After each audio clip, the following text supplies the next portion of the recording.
They weren't supposed to leave the trail. That was the first rule. Stay on the marked path. The sign had said at the entrance to Black Pine Ridge. Do not hike after sunset. Report any unusual activity to park services. Of course, no one takes signs like that seriously, especially not Ryan. There's probably some old guy in a cabin trying to keep people out. He laughed, adjusting his backpack. Makes the place sound creepy so no one comes here. Maya rolled her eyes. Or maybe it's actually dangerous? Yeah, Tyler added, glancing at the thick forest ahead. This place already feels off. The trees were too tall, too close together. Their branches tangled so tightly overhead that even in the afternoon, the trail felt dim and shadowed. Ryan just grinned. Relax, we'll be fine. There were 4 of them. Ryan, Maya, Tyler, and Jess. Jess hadn't said much since they arrived. She kept looking into the trees, like she was expecting something to move. Jess, Maya said, nudging her. You okay? Yeah, she replied quietly. Just feels like we're being watched. Ryan laughed again. Congratulations, you've officially watched too many horror videos. They started down the trail. At first, everything felt normal. Birds chirping, leaves rustling, the crunch of gravel beneath their boots. But after about an hour, the sound stopped. No birds, no wind, nothing. Tyler noticed it first. Hey, you hear that? Hear what? Ryan asked. Exactly. They all paused. Silence. Heavy, unnatural silence. Maya frowned. Okay, that's weird. Jess spoke softly. We should go back. Ryan shook his head. We just got here. But even he sounded less confident now. They kept walking. Another 20 minutes passed. That's when they found the marker. A wooden post beside the trail. Except it wasn't on the map. It was carved with symbols. Deep, jagged cuts that didn't look like letters. At the bottom, someone had scratched a message. Turn back before dark. Tyler swallowed. All right. That's not funny. Ryan frowned. Probably just some edgy hikers messing around. Jess shook her head. No, that's not new. What do you mean? She pointed.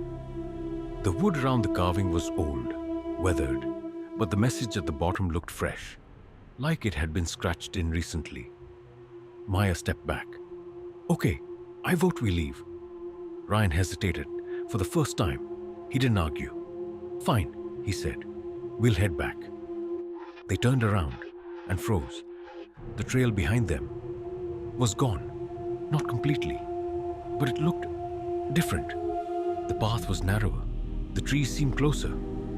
And the light was fading, fast. That's not possible, Tyler said. We've only been hiking for like, what, 2 hours? Maya checked her phone. No signal, Jess whispered. We're not on the same trail anymore. Ryan forced a laugh. That doesn't make any sense. But no one responded, because deep down, they all felt it. Something was wrong. Very wrong. They started walking back anyway, faster this time. The forest seemed to shift around them. Trees that hadn't been there before now stood in their way, roots twisted across the ground like something alive. Then, they heard it. Footsteps behind them. Slow, heavy, not matching their pace. They stopped. The footsteps stopped. Ryan turned around. Hello? No answer. Just trees. Endless trees. Tyler whispered, We're not alone. Keep moving, Maya said quickly. They walked faster. The footsteps returned. Closer this time. Jess grabbed Maya's arm. Don't look back. Why? Because it wants you to. Maya didn't ask what it was. She didn't want to know. The trail twisted again, then split into two. Neither path looked familiar. Which way? Tyler asked. Ryan pointed left. This one. Jess shook her head. No, that's wrong. How do you know? I just do. Ryan hesitated, then sighed. Fine, right path. They took the right path. The air grew colder. Each breath came out in pale clouds. The forest darkened unnaturally, like night was falling too fast. Then they saw it, standing between the trees ahead, tall, too tall. Its body was thin, stretched unnaturally long. Its limbs bent at angles that didn't make sense. Its face, if it had one, was hidden in shadow. No eyes, no mouth, just darkness. It didn't move. It just stood there, watching. Just whispered, "Don't stop." But no one could move. The thing tilted its head slowly. Then it stepped forward, and the sound it made was wrong, not like footsteps, more like wood creaking, like trees bending. "Run!" Ryan shouted. They turned and ran. Branches whipped against their faces. The footsteps behind them grew louder, faster, too fast. Tyler tripped. "Wait!" he screamed. Ryan stopped. "Get up!" Tyler scrambled, panic in his eyes. "It's right behind me." Something grabbed him, not visibly, but his body jerked backward violently, like he'd been yanked by invisible hands. "Tyler!" Maya screamed. He clawed at the ground, screaming. Then he was dragged into the trees, gone, just like that. The forest fell silent again. Ryan stood frozen. Maya was crying. Jess grabbed both of them. "We have to go. Now!" They ran again. No one spoke. No one looked back. The trail twisted endlessly. Then they saw light. A clearing. The exit. They burst out of the forest and collapsed onto the gravel road, gasping, shaking, crying. They were out. They were safe. But something felt wrong. Maya looked around. "Where's Jess?" Ryan froze. They turned. Jess was gone. She hadn't come out with them. "No," Maya whispered. Ryan stepped toward the forest. "We have to go back." Jess's voice echoed from inside, soft. "Don't." They froze. "Don't come back." Her voice sounded distant, wrong, like it was being stretched. "It knows you now." The trees shifted. The darkness inside seemed deeper than before. Ryan stepped back. Maya grabbed his arm. "We can't." They stood there for a long time, waiting, hoping. But Jess never came out. Neither did Tyler. The police searched for days. Found nothing. No bodies. No signs. Just that wooden marker. Now with a new message carved beneath it. Only 2 left. Ryan and Maya never spoke about what happened. Not to anyone. But sometimes, late at night, Ryan swears he hears footsteps outside his house. Slow, heavy, not matching his own. And when he looks out the window, he sees something standing at the edge of the trees. Too tall, too thin. Watching, waiting for him to step off the path again. There's a rule among winter hikers in northern Russia. If you hear footsteps behind you in the snow, do not turn around. Anton didn't believe in rules like that. Not the unwritten ones, anyway. Old superstition, he said, tightening the straps on his pack. Snow plays tricks on sound, that's all. His sister, Irina, didn't argue. She just kept walking. The wind howled across the empty white landscape, carrying fine needles of snow that stung their faces. The sky was a flat, endless gray, no sun, no shadows, just a frozen world that stretched forever. They were 3 days into their trek across the Ural backcountry. No signal, no other hikers, no sound except the wind, and their boots crunching through the snow. Anton led the way. Irina followed a few steps behind. Then Dmitri, dragging slightly at the rear. "Something's wrong," Dmitri muttered. Anton didn't stop. "You've been saying that since day one." "No, I mean it. Listen." They all paused. The wind died for just a moment. And in that silence, there it was. Crunch, crunch, crunch. Another set of footsteps behind them. Irina's eyes widened. Did you hear that? Anton turned halfway, then stopped himself. The rule. He smirked. Probably an echo. Dmitri shook his head slowly. Echoes don't lag behind you.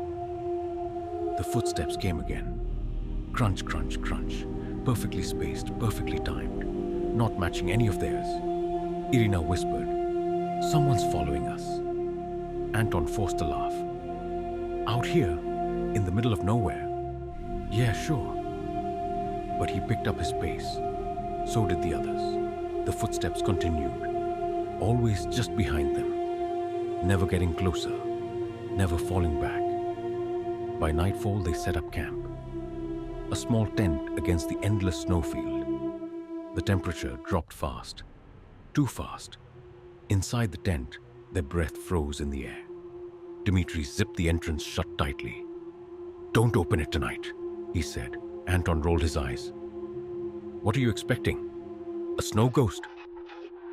Dmitri didn't respond. Irina spoke quietly. "What if someone really is out there?" Anton sighed. "Then they can come say hello like normal people." That night, none of them slept because the footsteps didn't stop. They circled the tent, slow, deliberate, crunch, crunch, crunch, sometimes close, sometimes farther away, but always there. At one point, something brushed against the side of the tent. Irina gasped. Anton grabbed his flashlight and froze. A shadow moved across the fabric, tall, wrong, not shaped like a person. The footsteps stopped. Silence. Then a voice, muffled right outside. "Anton." He went pale. Irina stared at him. "Did you hear that?" Dmitri whispered. "Don't answer it." The voice came again, closer. "Anton, it's cold. Let me in." Anton shook his head. "That's not possible." It sounded like their friend Sergei, but Sergei wasn't here. Sergei had died 2 years ago. Fell through ice during a winter hike. They never found his body. Irina covered her mouth. "You left me," the voice whispered. The tent fabric pressed inward, as if something was leaning against it. "Stop it," Anton said, his voice shaking. "This isn't real." Dmitri grabbed his arm. "Do not open that tent." The zipper rattled slightly from the outside. Irina started crying quietly. "I'm still here," the voice said. Then, silence. The pressure on the tent vanished. The footsteps faded. Gone. Morning came slowly. Gray light crept across the snow. Anton unzipped the tent. Outside, there were footprints, 3 sets, theirs, leading to the tent, and one more. Coming from the distance, circling the tent, and then stopping. Right in front of the entrance. But there were no footprints leading away. Irina whispered, "Where did it go?" No one answered. They packed quickly. No one spoke. They just needed to move. Hours passed. The sky darkened again unnaturally fast. And then Dmitri stopped. "We've been here before," Anton frowned. "What?" Dmitri pointed. Ahead of them. Their own tracks, leading toward them. Irina shook her head. "That's not possible." They followed the tracks and found something in the snow. The tent. Their tent. Already set up. Already zipped closed. Anton stared. We left that behind," Dmitri whispered. "No. Something brought us back." The wind died again. Silence. Then, from inside the tent, they heard breathing. 3 voices whispering. "Don't come in." Irina stepped back. "That's us." Anton's face drained of color, because it was. Their voices, from earlier. "Don't open it." Dmitri grabbed Anton. "We have to go. Now." But Anton couldn't move, because behind them, the footsteps had returned, closer than ever, right behind him. He felt it, breathing against the back of his neck, slow, cold, You finally stopped walking, it whispered. Irina screamed, "Don't turn around!" But Anton did. Just for a second, just long enough. And then he was gone. No sound, no struggle, just gone. Irina collapsed into the snow. Dmitri pulled her up. "We have to keep moving." But Anton, he's gone. The footsteps started again, now matching theirs, perfectly, too perfectly. Irina whispered, "It's copying us." Dmitri didn't respond because he realized something worse. There were only 2 sets of footprints ahead of them now, but 3 sets behind. They didn't stop running, not until they reached the tree line, not until they saw the road, not until they collapsed into safety. Rescue teams came, search parties, dogs, helicopters. They found nothing. No Anton, no extra tracks, no second tent, just endless snow. Irina never went back.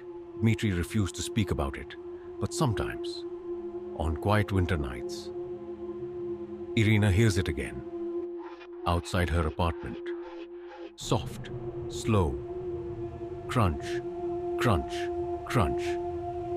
Footsteps in the snow, stopping right behind her door, waiting for her to turn around.